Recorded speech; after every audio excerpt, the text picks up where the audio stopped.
अस्सलाम वालेकुम अज़ीज़ तलबा। इस स्क्रीन पे जो पेज आ रहा है इसमें चंद सवालात हैं जो सिल्क रूट सबक से लिए गए हैं। सिल्क रूट, इससे पहले हमने इस सबक का खुलासा भी दिया हुआ है। अब ये चंद ज़रूरी सवालात हैं, इनको देखिए। सबसे पहले इक्तिबास। मैं ये इक्तिबास यहाँ पढ़ता हूँ और इक्तिबास के लिए ये ज़रूरी होता है कि हमें ये देखना होता है कि इस इक्तिबास को या इन चंद सतूर को या इन चंद जुमलों को किसने लिखा है और ये किस सबक से लिया गया है। तो ये बहुत ज़रूरी होता है। तो यहाँ मैंने उस चीज़ को यूँ लिखा है, ये इक्तिबास शेख अब्दुल गनी के मज़मून सिल्क रूट से लिया गया है। इस मज़मून में शेख अब्दुल गनी सिल्क रूट की तारीख़ी और सकाफ़ती अहमियत बयान करते हुए लिखते हैं कि इस शहरा यानि शहराए अबरेशम यानि इस सिल्क रूट का नाम उर्दू में शहराए अबरेशम, सिल्क के माने रेशम और रूट यानि रास्ता, हाईवे यानि शहरा, तो ये हुआ शहराए अबरेशम।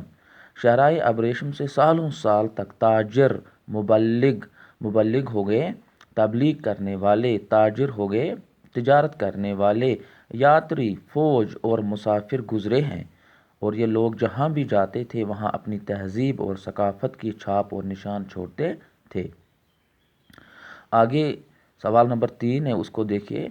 यहाँ मैंने जवाब लिखा है, शहराए अबरेशम यानि सिल्क रूट से जिस मुल्क से जो चीज़ें बरामद को इंग्लिश में कहते हैं इम्पोर्ट, या दरामद को कहते हैं एक्सपोर्ट होती थी, उनकी तफसील यूँ है।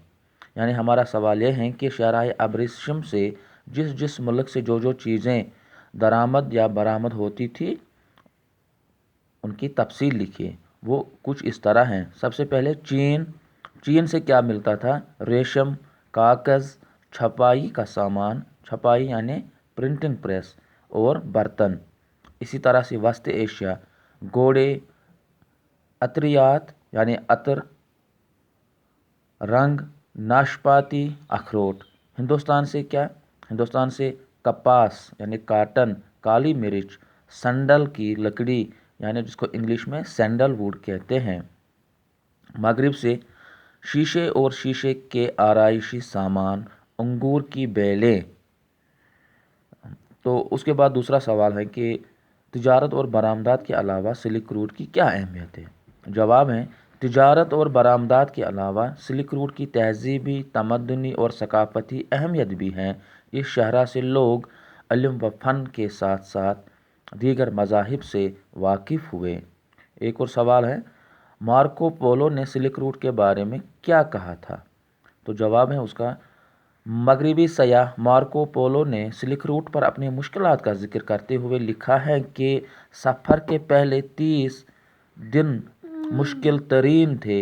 इस दौरान एक दिन और एक रात सफ़र करने के बाद पानी मिलता था। शुक्रिया।